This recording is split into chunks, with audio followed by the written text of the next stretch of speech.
قوة إلا بالله العلي العظيم. أعوذ بالله من الشيطان الرجيم. بسم الله الرحمن الرحيم. الحمد لله الذي هدانا لهذا وما كنا لنهتدي لولا أن هدانا الله. لقد جاءت رسل ربنا بالحق. الصلاة والسلام والتحية والإكرام على رسول الثقلين محبوب رب المشرقين والمغربين جد الحسن والحسين سيدنا ومولانا أبي القاسم محمد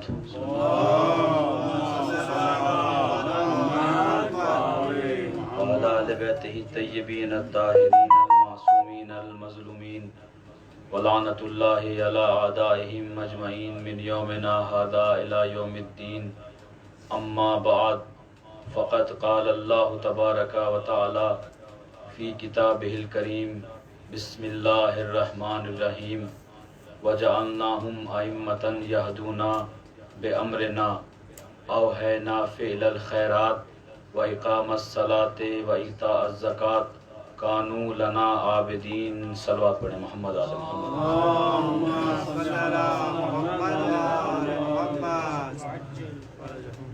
عزیزان محترم اور بزرگان قوم و ملت، علماء اکرام اور فضلاء اکرام، طلاب اکرام، بہرحال بہت ہی محترم مجمع میرے سامنے ہے اور بہت ہی پڑھا لکھا مجمع میرے سامنے بیٹھا ہوا ہے. اگرچہ کہ کم ہیں لیکن اپنی حیثیت اپنے علم کے اعتبار سے بہت زیادہ ہیں. پروردگار عالم اپنی پاک و پاکیزہ کتاب، منزہ کتاب، لاریب کتاب، بے عیب کتاب، وہ کتاب کہ جس کا ہر حرف حق ہے، جس کا ہر لفظ حق ہے، وہ کتاب کہ جس پر ایمان لائے بنا مسلمان نہیں رہتا. اگر کوئی مسلمان اس کتاب کے ایک حرف کا، اس کتاب کی ایک آیت کا انکار کر دے تو وہ دائرہ اسلام سے خارج ہو جاتا ہے. یہ وہ کتاب ہے کہ جس کو بچانے کے لیے امام حسین نے اپنا گھر لٹایا. آج محرم کا آغاز ہو چکا ہے، پہلی تاریخ ہے، جگہ جگہ حسینیہ سج چکے ہیں، امام بارگاہ سجائی جا چکی ہیں، مجالسیں برپا ہو رہی ہیں. ان مجالسوں میں آنا، ان مجالسوں میں شرکت کرنا اور یہاں پر تشریف لانا، یہ ایک بہت ہی بڑی سعادت ہے. یہاں پر تشریف لانے والا صرف امام بارگاہ میں نہیں بیٹھا، بلکہ علامہ امینی کہتے ہیں کہ جہاں جہاں بھی حسین کا فرش ازا بچتا ہے، جہاں جہاں بھی حسینیہ بنایا جاتا ہے، جہاں جہاں بھی امام بارگاہ ہے، وہ روضہ امام حسین کی نسبت رکھتا ہے. یعنی آپ اپنے آپ کو یہ نہ سمجھیے کہ آپ کسی گھر میں بیٹھے ہوئے ہیں، ایک حسینیہ میں بیٹھے ہوئے ہیں، نہیں، بلکہ آپ کا مرتبہ یہ ہے آپ امام حسین کے روضے میں بیٹھے ہوئے ہیں. اور امام حسین کی زیارت کا ثواب، امام کی زیارت کا ثواب بہت زیادہ ہے. آپ حضرات مجھ سے بہتر جانتے ہیں اور مجھ سے زیادہ پڑھے لکھے ہیں، لیکن صرف چونکہ سلسلہ آگے بڑھانا ہے اس لیے بتا دوں کہ ایک شخص رسول کی خدمت میں آیا اور آنے کے بعد کہا کہ یا رسول اللہ میں حج پر نہیں جا سکا. توجہ رکھیے گا، میں حج پر نہیں جا سکا، مجھے کوئی ایسا عمل بتائیے کہ میں حج کا ثواب حاصل کر سکوں. یعنی وہ عمل انجام دوں، وہ کام انجام دوں اور مجھے حج کا ثواب مل جائے. میں غریب ہوں، میرے پاس پیسہ نہیں تھا، میں حج پر نہیں جا سکا. تو رسول نے کوہ ابو قبیس کی طرف اشارہ کیا اور اس سے فرمایا کہ دیکھ اس پہاڑ کو دیکھ رہا ہے؟ کہا ہاں دیکھ رہا ہوں. رسول نے فرمایا اگر اس پہاڑ کے برابر تو سونا صدقہ دے، اللہ کی راہ میں قربان کرے، اس پہاڑ کی برابر سونا صدقہ دے اللہ کی راہ میں، تب بھی حج کا ثواب نہیں پا سکتا. یہ ایک حدیث. حج کا ثواب کتنا؟ کا ایک کوہ ابو قبیس کے برابر اگر کوئی صدقہ دے، سونا صدقہ دے، تو وہ حج کا ثواب نہیں لے سکتا۔ اب ایک شخص امام جعفر صادق علیہ السلام کی خدمت میں آیا، صلوات پڑھیں محمد آل محمد،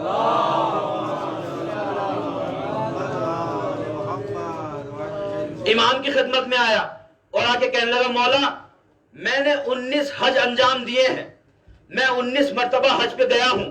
مولا نے کہا 19 مرتبہ حج پہ گیا ہے، ایک مرتبہ اور حج پہ چلا جا، جب تو 20 مرتبہ حج کو چلا جائے گا تو تجھے ایک مرتبہ حسین کی زیارت کا ثواب مل جائے گا۔ بھائی 20 مرتبہ حج کی زیارت، حج کو جانا۔ السلام علیکم، مول صاحب آگے آئیں، صلوات پڑھیں محمد آل محمد۔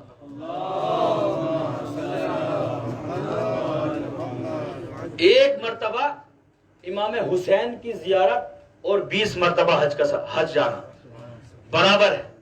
تو اپنے آپ کو یہ نہ سمجھے کہ ہم فرش صرف ایک حسینیہ میں بیٹھے ہوئے، نہیں، بلکہ حسین کے روزے میں بیٹھے ہوئے ہیں۔ امام حسین کی زیارت کا ثواب آپ کو مل رہا ہے۔ اور امام حسین کے روزے کی خاصیت یہ ہے کہ جو دعا امام حسین کے روزے میں کی جائے وہ دعا رد نہیں ہوتی، وہ دعا رد نہیں ہوتی، اللہ اس دعا کو رد نہیں کرتا۔ تو فرش عزا پر بیٹھ کر اگر کوئی دعا کی جائے تو وہ دعا ایسے ہی ہے جیسے امام کے روزے میں کی ہو، وہ دعا ایسے ہی ہے کہ جیسے امام کے روزے میں کی ہو۔ امام حسین علیہ السلام جیسے ہی محرم شروع ہوا لوگوں نے فتوے جاری شروع کر دیے، لوگوں کے فتوے آنے لگے، محرم کرتے ہیں، روتے ہیں، اپنا سال کا آغاز رونے سے شروع کرتے ہیں، اپنے سال کا آغاز رو کے کرتے ہیں۔ بھائی جب تمہاری نظروں میں امام حسین شہید ہیں اور شہید مرتا ہی نہیں تو پھر رونا کس بات کا؟ اعتراض ہوتا ہے کہ جب امام حسین زندہ ہیں، امام حسین مرے ہی نہیں تو پھر رونا کس بات کا؟ بھائی زندہ پہ کیوں رہ جا رہا ہے؟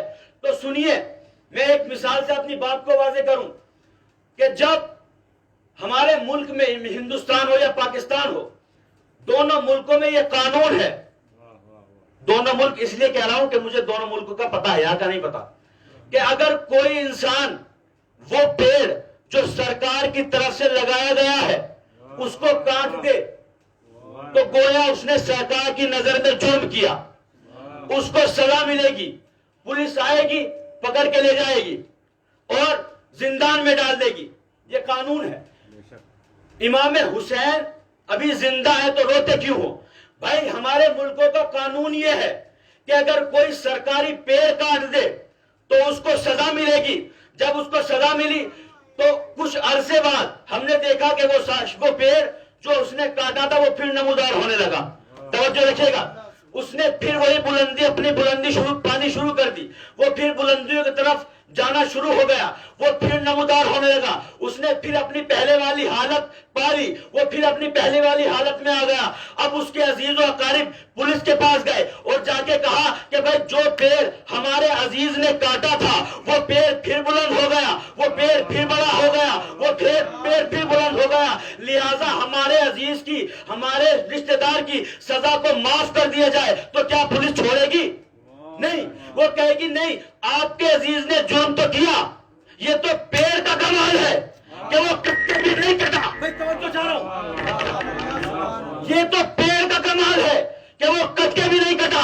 بس یہی تو بتانا چاہتے ہیں دنیا کو، ہمارے یزید نے ظلم تو کیا، امام حسین کا سر قلم تو کیا، یہ تو حسین کا کمال ہے کہ سر کٹنے کے بعد بھی نوکے نیزہ میں تلاوت کرتا رہا۔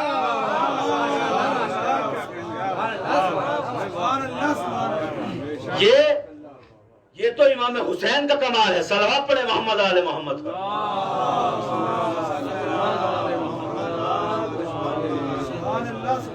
یہ کمال ہے امام حسین کا کہ جس کا سر کٹنے کے بعد بھی نوکے نیزہ پر تلاوت کرتا رہا۔ پروردگار عالم اپنی پاک اور پاکیزہ کتاب میں ارشاد فرماتا ہے وَجَعَلْنَاهُمْ أَئِمَّةً يَهْدُونَ۔ آپ علماء حضرات ہیں، پڑھے لکھے ہیں، مجھے زیادہ وضاحت کی ضرورت بھی نہیں ہے۔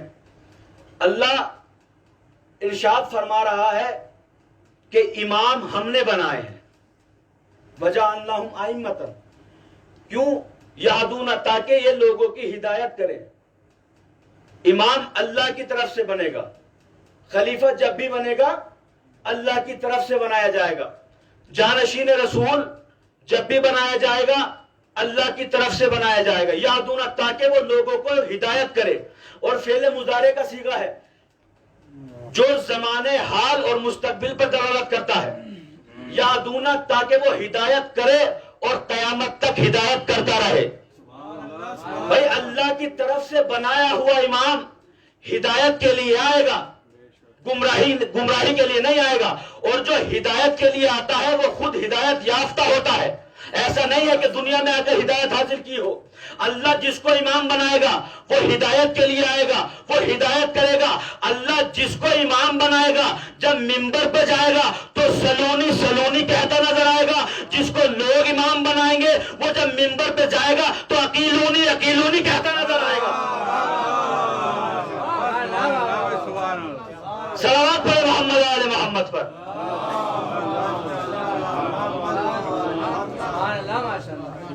اور اللہ نے امام بنانے کا حق نہ کسی رسول کو دیا، نہ کسی نبی کو دیا، نہ کسی پیغمبر کو دیا۔ پیغمبر بھی اپنی مرضی سے اپنا جانشین نہیں بنا سکتے۔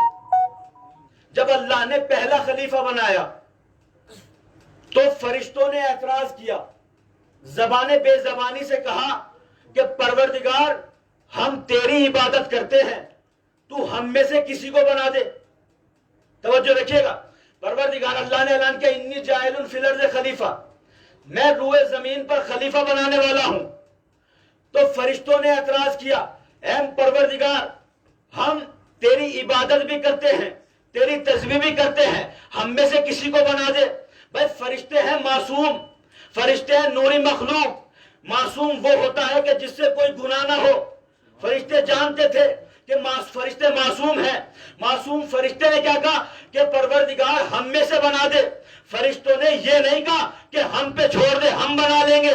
بھائی توجہ ہے، توجہ کیجیے گا، فرشتوں نے اللہ سے یہ کہا کہ ہم میں سے بنا دے، یہ نہیں کہا کہ ہم پہ چھوڑ دے، ہم خود چن لیں گے۔ فرشتہ ہے مخلوق، نوری مخلوق اور معصوم۔ اما جب اللہ ایک معصوم فرشتے کو یہ اجازت نہیں دیتا کہ وہ خلیفہ بنا لے تو گناہگار مسلمان کو کیسے اجازت دیتا؟ صلوات پڑھے محمد آل محمد پر۔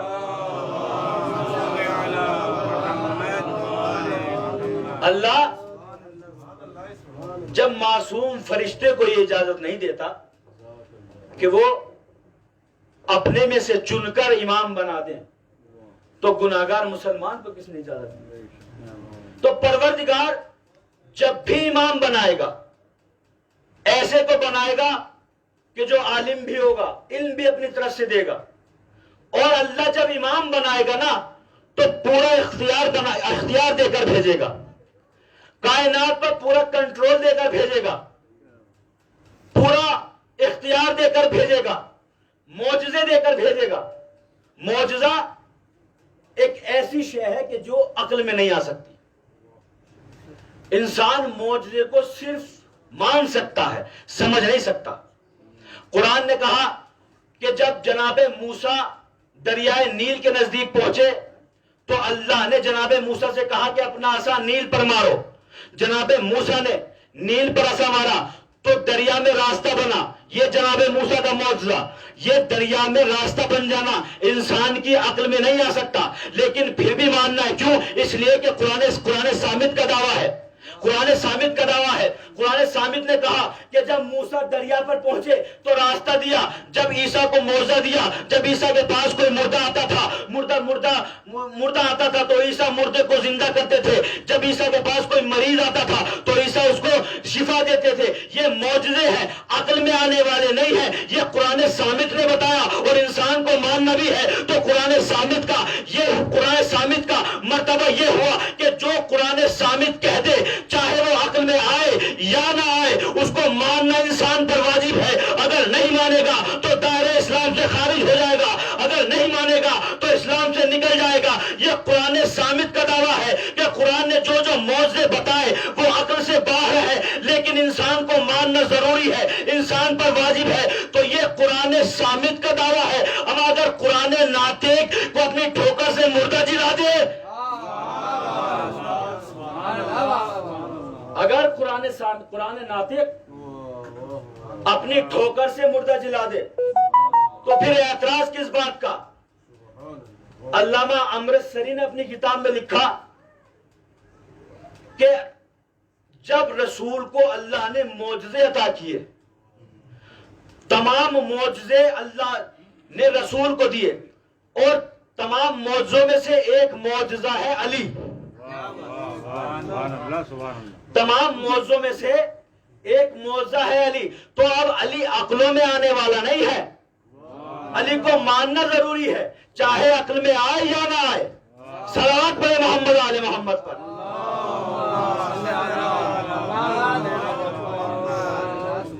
چاہے عقل میں آئے یا نہ آئے، تو اللہ جب بھی امام بنائے گا پورے اختیار کے ساتھ بنائے گا۔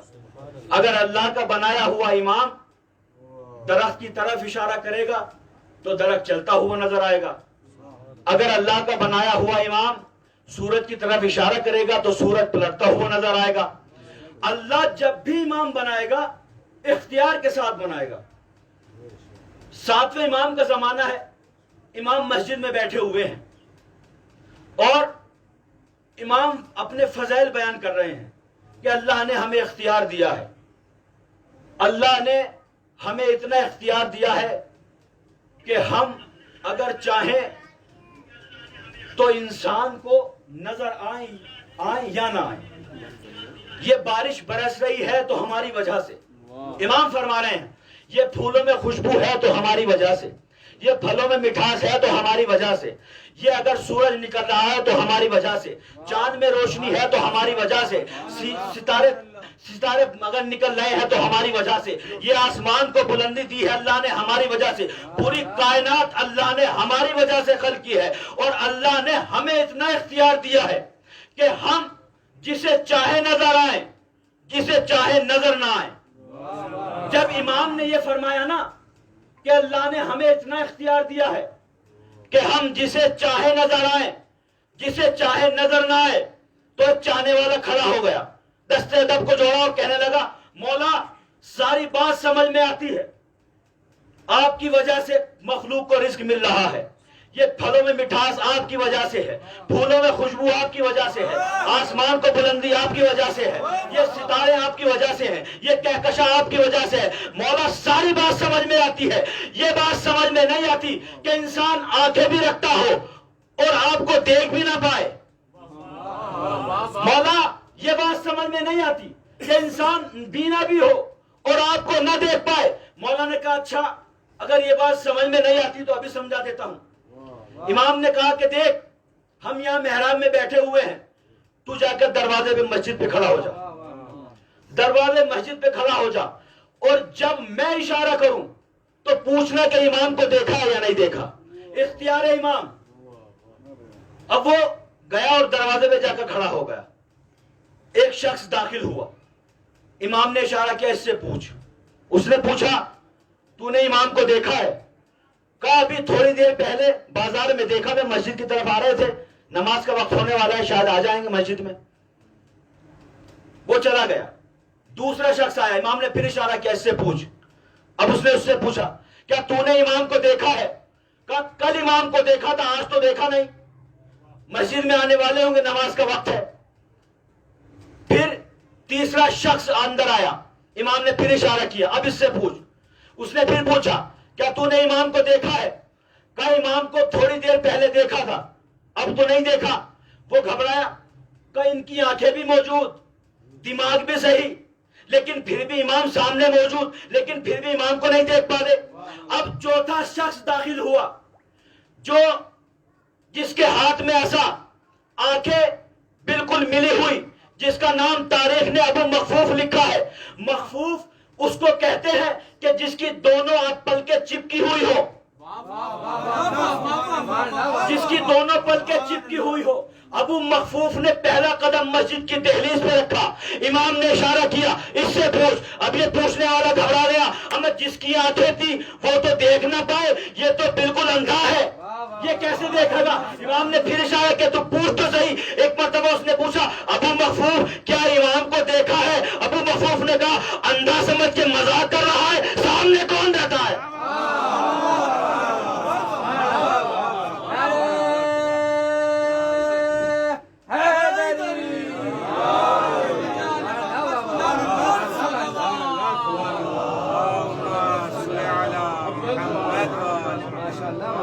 سمجھ کے مذاق کر رہا ہے۔ تو امام کو دیکھنے کے لیے ظاہری آنکھوں کی ضرورت نہیں ہے، امام دل کی نگاہوں سے نظر آتے ہیں، امام ظاہری نگاہوں سے نظر نہیں آتے ہیں۔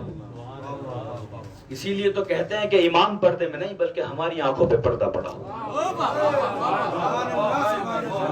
اس لیے کہ امام دل کی آنکھوں سے نظر آتے ہیں، اور اللہ نے امام کو اختیار دیا ہے۔ اللہ جس کو امام بنائے گا پورے اختیار کے ساتھ بنائے گا، پورا اختیار دے کر بھیجے گا جب کائنات میں بھیجے گا۔ اسی لیے امام حسین نے نوک نیزہ پر تلاوت کی، سر کٹ گیا کربلا کے میدان میں، لیکن امام نے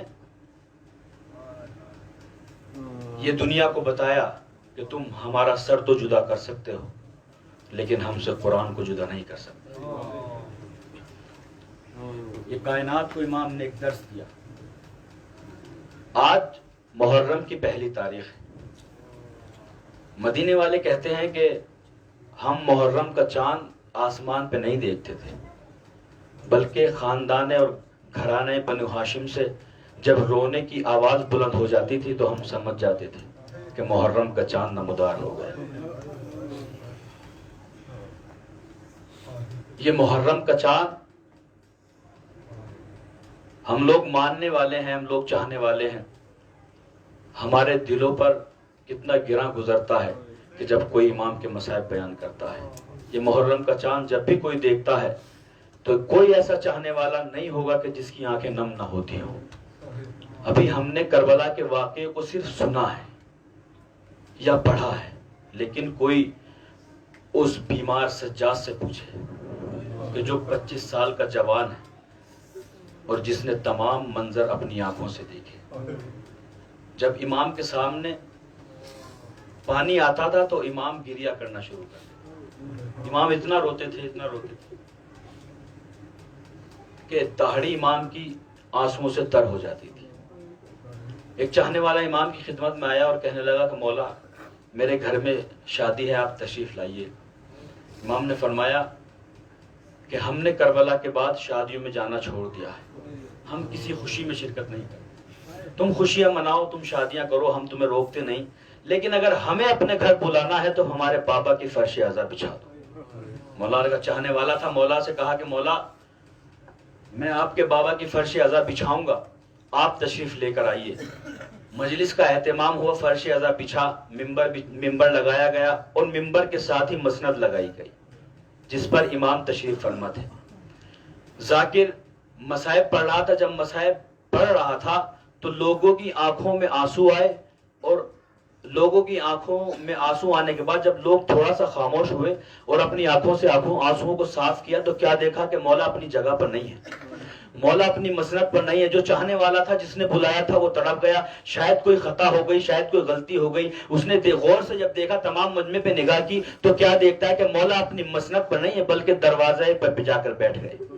امام دروازے پر جا کر بیٹھ گئی، مولا کی خدمت میں آیا اور آ کہنے لگا مولا کوئی غلطی ہو گئی، کوئی خطا ہو گئی؟ تو امام نے فرمایا تجھ سے کوئی غلطی نہیں ہوئی، ارے جو آنکھیں میری جو چیز میری آنکھیں دیکھ رہی ہیں وہ تمہاری آنکھیں نہیں دیکھ رہی۔ میں اس مجلس میں صرف میں تنہا نہیں بیٹھا بلکہ میری دادی زہرا بھی آئی ہوئی ہے، میرے دادا علی بھی آئے ہوئے ہیں، میرے رسول خدا بھی آئے ہوئے ہیں۔ ارے جب رسول خدا، جب میری دادی زہرا اس فرش پر بیٹھی ہے تو میں کیسے مسند پر بیٹھ جاؤں؟ تو آزادارو یہ سوچ کر نہ روئیے گا کہ آپ تنہا بیٹھے ہوئے ہیں، بلکہ آپ کے ساتھ بی بی زہرا بھی بیٹھی ہوئی ہے، آپ کے ساتھ مولا کائنات بھی بیٹھے ہوئے ہیں۔ ارے شام سے 4 سالہ بچی بھی آئی ہوئی ہے۔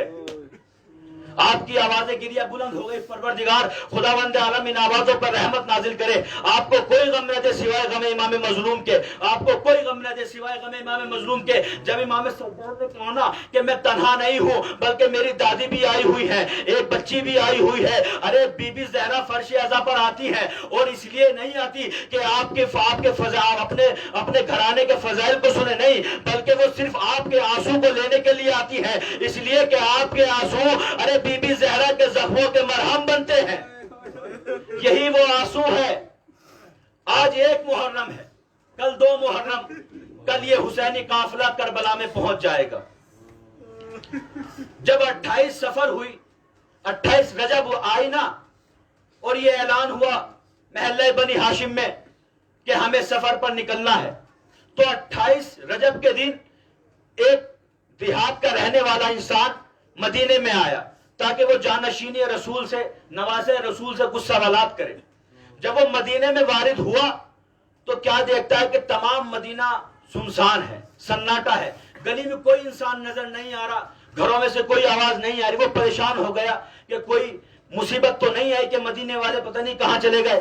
آخرکار اس نے ایک انسان کو دیکھا, اس سے پوچھا بھائی کیا بات ہے, مدینے والے اپنے گھروں میں نہیں ہیں, یہ مدینے والے کہاں گئے ہیں؟ کہا مدینے والے آج محلے بنی ہاشم میں جمع ہیں, آج نواز رسول سفر پر نکل رہے ہیں, تمام مدینہ وہیں پر جمع ہے. وہ کہتا ہے کہ میں محلے بنی ہاشم پر پہنچا, مجمع کو چیرتا ہوا سب سے آگے جا کر کھڑا ہو گیا, اور میں نے دیکھا کہ حویلی بنی ہاشم سے ایک ایک بی بی نکلتی ہے اور سوار ہوتی ہے. ایک بی بی نکلی, ایک جوان کھڑا ہوا, سوار کرایا.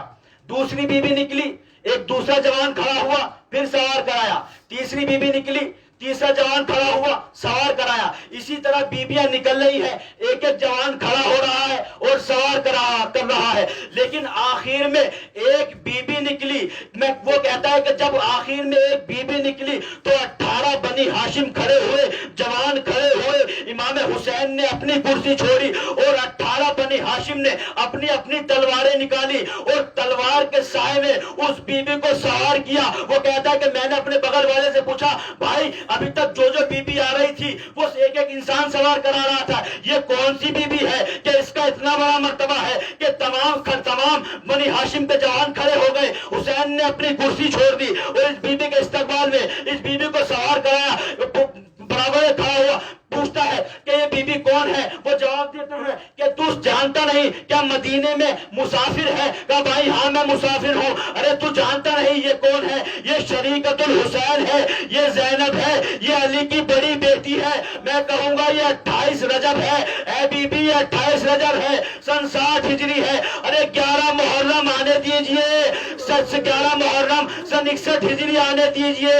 جب یہ قافلہ واپس آئے گا تو زینب کو کوئی سوار کرانے والا نہ ہوگا. زینب دریا کی طرف رک کر کہے گی اے عباس, ارے بڑی شان و شوکت سے لے کر آیا تھا, آج زینب کو کوئی سوار کرانے والا نہیں ہے.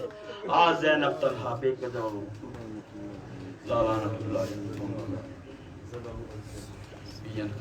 انا للہ و انا الیہ راجعون رضا بقضائی و تسلیما لامرہ. پروردگار تجھے واسطہ محمد آل محمد کا ہماری اس مختصر سی عبادت کو قبول فرما. پروردگار تجھے واسطہ محمد آل محمد کا جہاں جہاں بھی جہان میں شیان حیدر قرار موجود ہے ان کی جان مال عزت آبرو کی حفاظت فرما.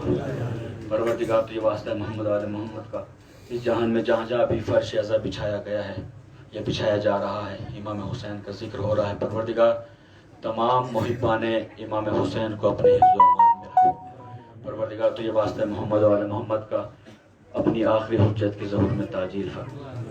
کہ آوان انسان میں شمار فرما. ربنا تقبل منا انکا انت السمیع العلیم. ماتم حسین.